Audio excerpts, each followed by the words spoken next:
presentasi, saya merupakan mahasiswi semester 6 Program Studi Pendidikan Ekonomi Fakultas Keguruan dan Ilmu Pendidikan Universitas Muhammadiyah Profesor Dr. Hamka. Tujuan saya membuat video kali ini adalah untuk tugas akhir mata kuliah telaah kurikulum SMA dan SMK dengan dosen pengampu Dr. Hajati Astuti MPD.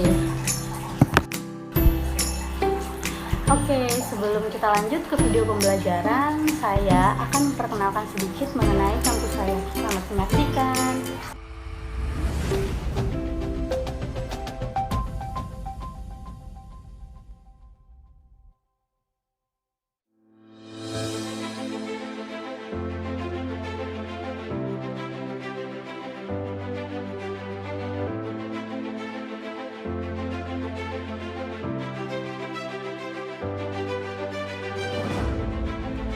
Program Studi Pendidikan Ekonomi merupakan salah satu program studi di Fakultas Keguruan dan Ilmu Pendidikan Universitas Muhammadiyah Profesor Dr. Hamka yang telah terakreditasi A.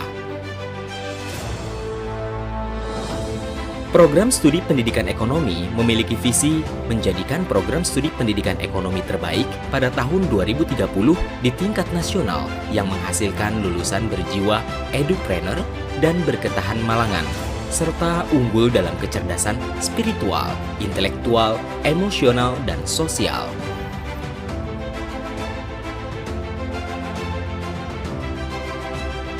Dengan misi menyelenggarakan pembinaan dan pengembangan al-Islam dan kemuhammadiyahan, menyelenggarakan pendidikan dan pengajaran dengan prinsip student central learning dan collaborative learning, dengan mengutamakan edupreneur dan ketahan malangan, menyelenggarakan penelitian mandiri dan kolaboratif di bidang pendidikan ekonomi dalam skala nasional dan internasional, menyelenggarakan pengabdian dan pemberdayaan masyarakat berdasar hasil penelitian dengan sasaran amal usaha Muhammadiyah dan Aisyah bidang pendidikan. Program Studi Pendidikan Ekonomi merupakan program studi yang unggul dalam mencetak lulusannya dengan profil lulusan pendidik pemula, edupreneur, entrepreneur, dan sociopreneur, Assistant Account Officer. Kurikulum Pendidikan Ekonomi mengacu pada SNDikti berorientasi KKNI dan MBKM. Pendidikan Ekonomi memiliki SDM dosen yang unggul lulusan dari dalam dan luar negeri dengan kompetensi yang mumpuni di bidangnya. Dengan metode pembelajaran case method dan team-based project dan pembelajaran yang interaktif berbasis student-centered learning. FKIP Hamka juga memiliki sarana dan prasarana yang memadai, seperti Smart Classroom, yang merupakan ruang kelas dengan desain internasional dengan memadukan teknologi di dalamnya. Ruang perpustakaan dengan fasilitas buku terupdate, serta penyediaan jurnal dan e-book yang dapat diakses oleh dosen dan mahasiswa. Dengan fasilitas ruang perpustakaan yang lengkap dan nyaman, mahasiswa dapat menambah wawasan dan ilmu pengetahuan, mencari referensi, juga sharing informasi.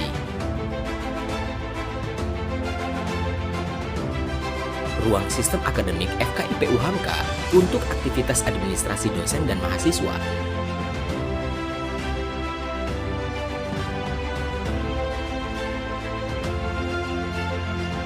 Ruang lembaga kemahasiswaan yang dapat diakses oleh seluruh lembaga dan keluarga mahasiswa UHAMKA.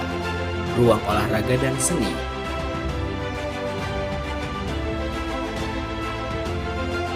Rusunawa yang disebut dengan UHAMKA Dormitory. Serta Masjid Darul Ulum dengan kapasitas yang sangat memadai untuk seluruh sivitas akademika FKIP UHAMKA dan sekitarnya. Selain sarana dan prasarana fisik, juga didukung sarana dan prasarana yang digunakan untuk mendukung pembelajaran blended learning, yaitu adanya Learning Management System UHAMKA dengan nama online Learning UHAMKA. Online Learning UHAMKA ini digunakan sebagai moda pembelajaran, di mana di dalamnya dosen dapat menyiapkan modul, penugasan kuis, dan lainnya pada setiap pertemuannya. Mahasiswa Pendidikan Ekonomi FKIP UHAMKA juga memiliki prestasi, baik di bidang akademik maupun non-akademik.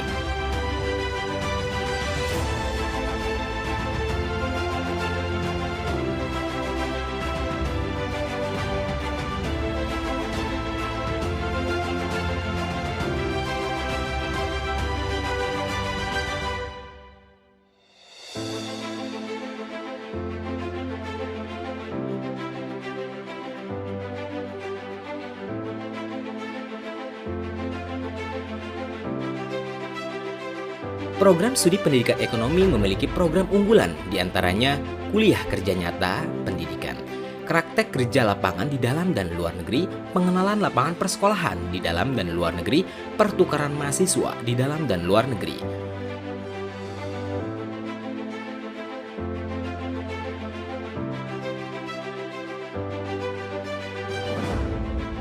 Beasiswa yang ditawarkan oleh FKIP UHAMKA, beasiswa mahasiswa baru, beasiswa bidik kader berprestasi, beasiswa kader sains unggulan, KJMU, dan KIP. Beasiswa mahasiswa aktif, beasiswa Sang Surya, beasiswa Lazismu, beasiswa Baznas.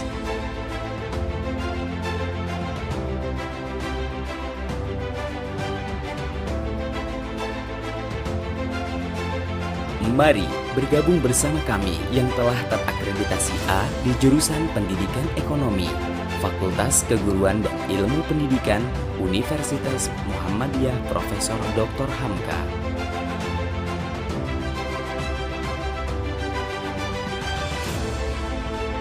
Pendidikan ekonomi, kreatif, inovatif, produktif, different, Allahu Akbar.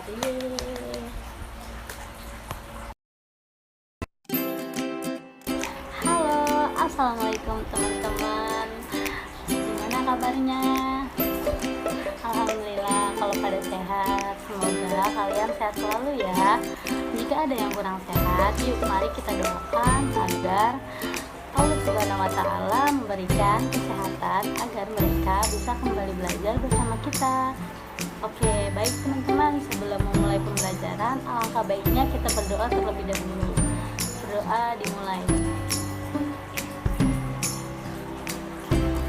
Alhamdulillah, selanjutnya kita akan memasuki sesi pembelajaran. Disimak ya teman-teman videonya, karena akan ada tugas di akhir pembelajaran. Baik teman-teman, sebelumnya minggu lalu kita sudah membahas pasar persaingan monopoli. Nah, diulas kembali ya, pasar persaingan monopoli adalah bentuk suatu pasar di mana hanya ada satu perusahaan saja. Nah, perusahaan tersebut menghasilkan barang yang tidak mempunyai barang pengganti. Contoh dari perusahaan monopoli adalah PLN, Pertamina, dan PDAM, yang dimana ketiga perusahaan tersebut dijadikan sebagai pemasok utama listrik, bahan bakar, dan air bersih untuk kebutuhan masyarakat. Nah, sudah ingat kan materi yang sebelumnya? Oke, selanjutnya kalau sekarang kita ingin membahas apa nih kira-kira?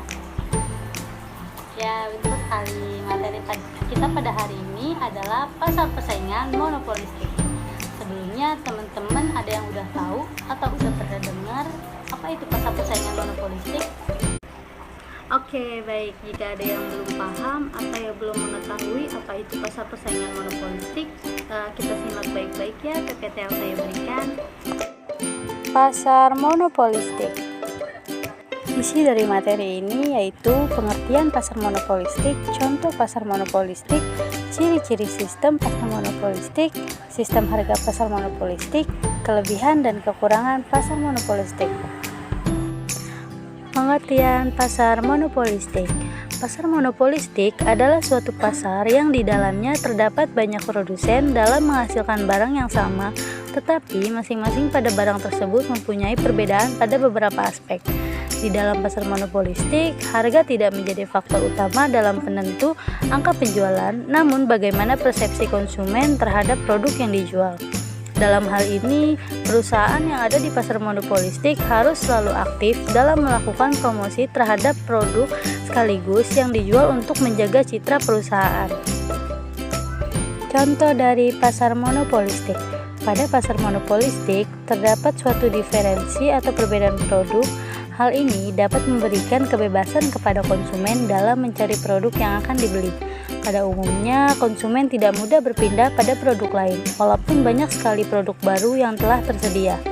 Bisa kita lihat pada gambar di samping, terdapat salah satu produk pewangi pakaian dengan merek yang berbeda. Namun, masing-masing produk memiliki keunggulannya tersendiri. Nah, selanjutnya ada ciri-ciri pasar monopolistik. Yang pertama, terdapat banyak produsen atau penjual.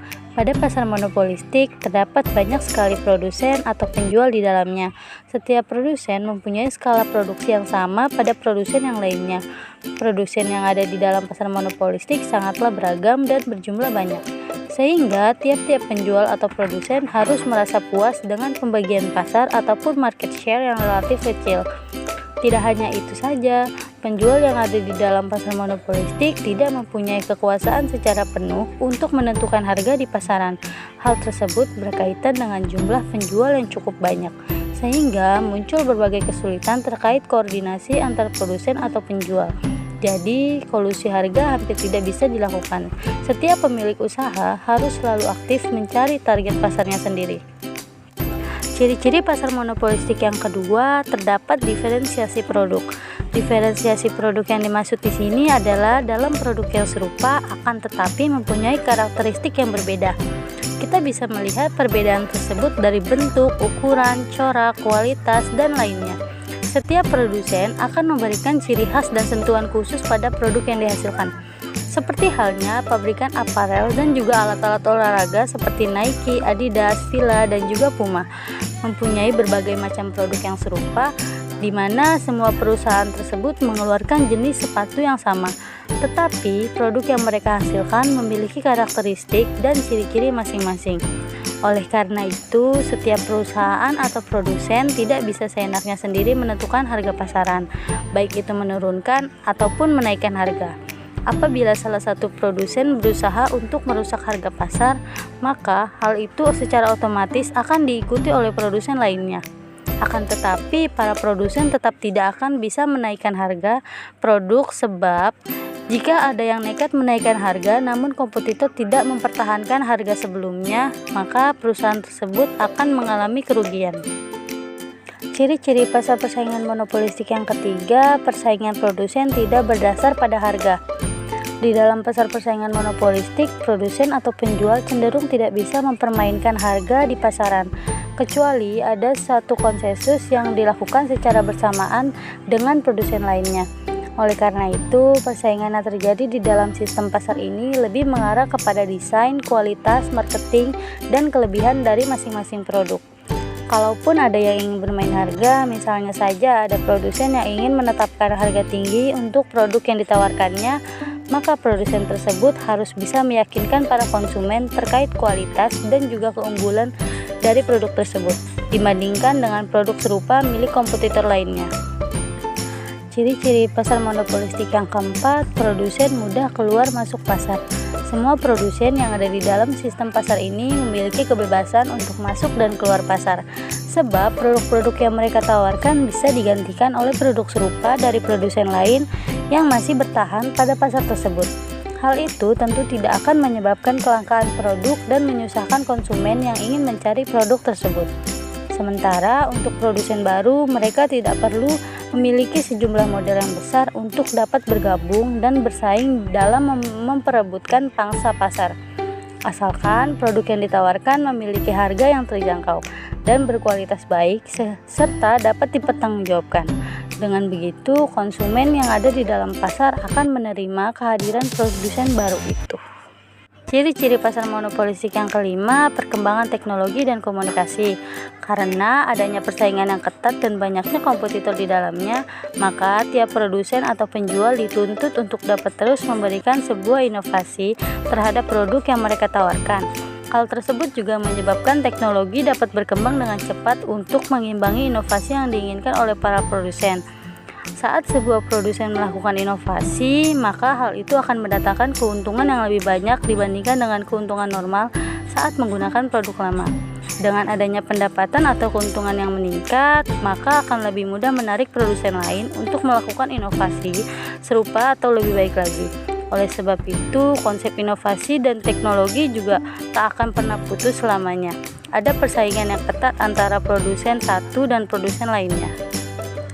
Sistem harga pada pasar monopolistik. Pada pasar monopolistik, harga yang terbentuk dipengaruhi perusahaan dengan layanan khusus, merek yang menempel dengan baik di benak konsumen, dan juga pengaruh iklan. Pada pasar ini, harga bukan menjadi salah satu faktor yang bisa mendongkrak atau meningkatkan penjualan barang.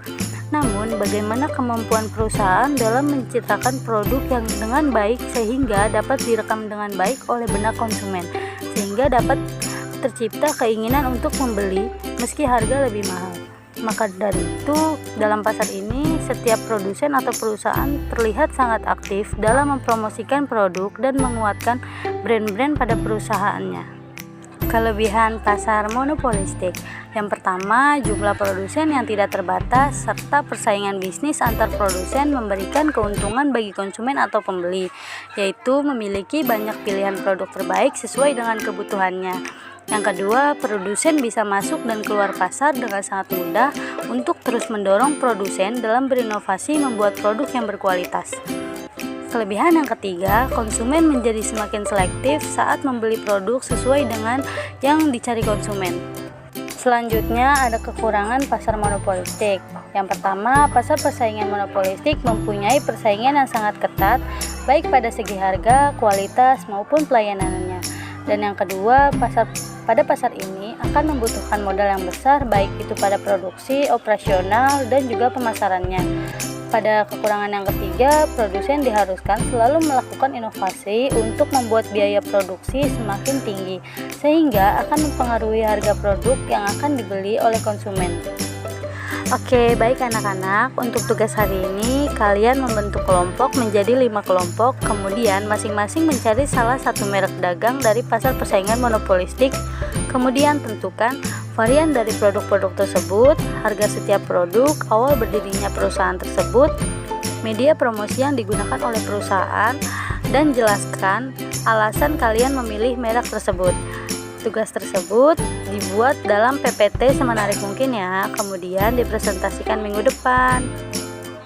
Wah, akhirnya kita sudah sampai di akhir pembelajaran ya teman-teman. Gimana? Kalian udah paham belum dengan materi yang disampaikan? Jika ada yang belum paham, bisa ditanyakan melalui kolom komentar. Oke, baik. Sebelum menutup pembelajaran pada hari ini, kita sama-sama mengucapkan alhamdulillah. Kurang lebihnya, Ibu mohon maaf bila ada salah kata atau perbuatan. Semoga kita selalu dalam keadaan sehat agar bisa terus belajar bersama-sama.